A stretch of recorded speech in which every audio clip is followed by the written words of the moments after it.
Welcome to This Explainer. Look, today we're building the ultimate 2026 travel playbook. We're diving into real data and expert insights to help you travel smarter, cheaper, and way deeper. Whether you're a seasoned backpacker or planning your very first international getaway, the landscape of travel is shifting incredibly fast, and we want to make absolutely sure you're equipped to navigate it. Here is our quick roadmap for today. 1. Underrated destinations for 2026. 2. Mastering your travel budget. 3. Essential apps and tech. 4. Blending in with the locals. And finally, 5. Avoiding scams and danger. All right, let's jump straight into Section 1, Underrated Destinations for 2026. Because let's face it, modern travel is all about outsmarting those heavy crowds.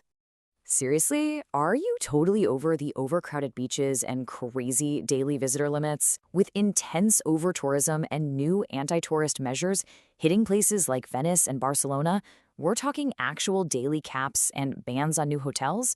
We really have to ask ourselves a crucial question. How do we find the incredible spots that actually want our tourism in 2026? Well, here is our first massive insider secret. Instead of battling the sweltering elbow-to-elbow Amalfi Coast, swap it for Terracina.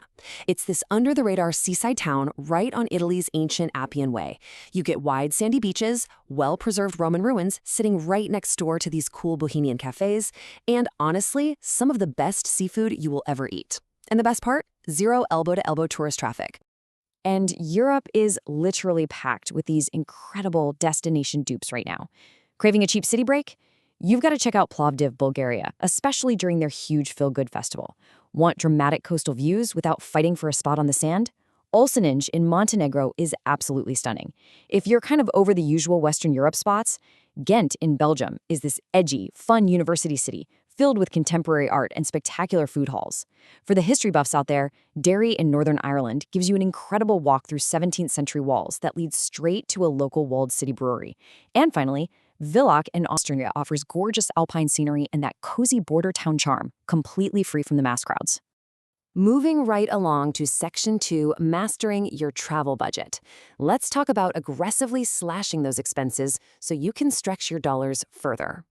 So if you want to dramatically cut your European travel costs, you just need to follow a few straightforward steps. First, target off-peak months. June and July plus December and January are easily the most expensive times to fly. Just shifting your dates a bit can save you an absolute fortune. Next, securing your Schengen visa early is basically a cheat code. With the right paperwork, it unlocks 27 countries without any extra border fees. When it comes to a place to sleep, do not overlook hostels. Even in massive cities like Barcelona, you can still snag a shared room starting around €9 a night. And finally, map out the local supermarkets near where you're staying. Cooking your own meals or just grabbing ready-to-eat supermarket food is vastly cheaper than eating at a cafe for every single meal. To build on that, remember this super simple but powerful currency hack. Visiting non-Euro countries can make your trip so much more affordable. And here is a golden rule to live by. Never, ever exchange your cash at airport kiosks. The exchange rates and hidden fees are historically terrible. Just don't do it. Okay, Section 3, Essential Apps and Tech. Think of this as your ultimate digital survival kit. You absolutely need a few specific tools in your pocket, particularly in places like South Korea where the language barrier can be pretty intense. Papago is your absolute go-to for highly accurate translations that actually catch local nuances. For booking tours and bundled city passes, Klook completely dominates the Asian market. For getting around seamlessly, Uber or local variants like K-Ride will save you the headache of trying to explain complex addresses to taxi drivers. And to keep all of this online, Airalo is going to be your best friend for mobile data. Actually, if you don't know what an eSIM is yet, it's a total game changer. It's a digital SIM built directly into your modern smartphone that lets you activate a local data plan instantly. This means you have internet access to translate signs, hail a ride, and find your hotel before you even step foot outside the airport terminal. No more hunting for a physical SIM card kiosk or fighting with spotty airport Wi-Fi. All right, Section 4, Blending in with locals. Because mastering local etiquette is exactly what separates a tourist from a truly savvy traveler. Blending in really means preserving the very UNESCO sites and cultures you traveled so far to see. Take Japan, for example.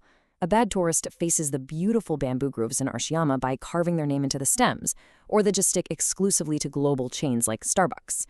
But a good traveler, they admire those stunning sights from a respectful distance and they dive right into authentic local experiences instead.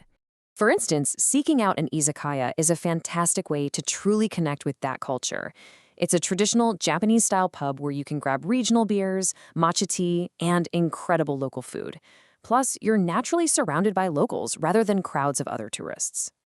Now, shifting gears from Japan to the UK, you'll find a massive cultural nuance when it comes to personal space and privacy. If you're visiting Britain, locals might seem a bit reserved at first. They value their privacy highly, so don't be offended if they aren't immediately asking about your family or your personal life. It's just a completely different social rhythm, you know? You'll also want to brush up on local terms, like the UK's bank holiday. This is a public holiday where banks and offices are closed. But fear not, your travel plans won't be ruined because shops, restaurants, and transport networks usually stay open.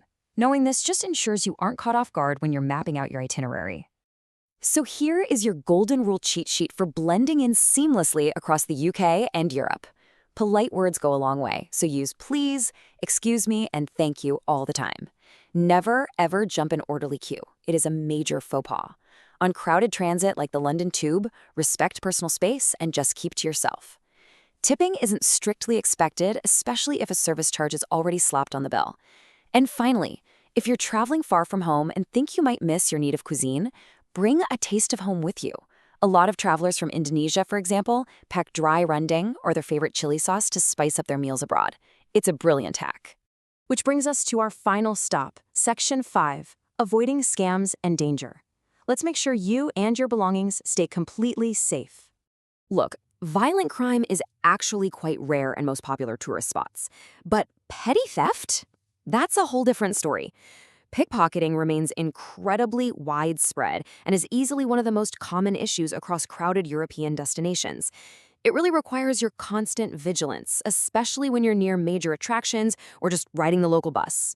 But by following a super simple safety protocol before you even pack your bags, you'll never be caught off guard. First, run a quick web search on the most common scams for your specific destination, so you know exactly what to look out for. Second, save local emergency numbers directly in your phone right now, like knowing to dial 999 in the UK instead of 911. Third, track down the contact info for specialized tourist police if your destination has them. And lastly, if the worst happens and something is stolen, always get a written police report. You will absolutely need that piece of paper to file a claim with your travel insurance. And that wraps up this explainer. We've covered how to dodge the crowds, shrink your budget, leverage game-changing tech like eSIMs, respect local cultures, and stay safe out there. Armed with these tools and fresh destinations, the globe is completely open to you in 2026. The modern traveler is smart, respectful, and totally off the beaten path. So I just have one question left for you. Where will your next unwritten adventure take you?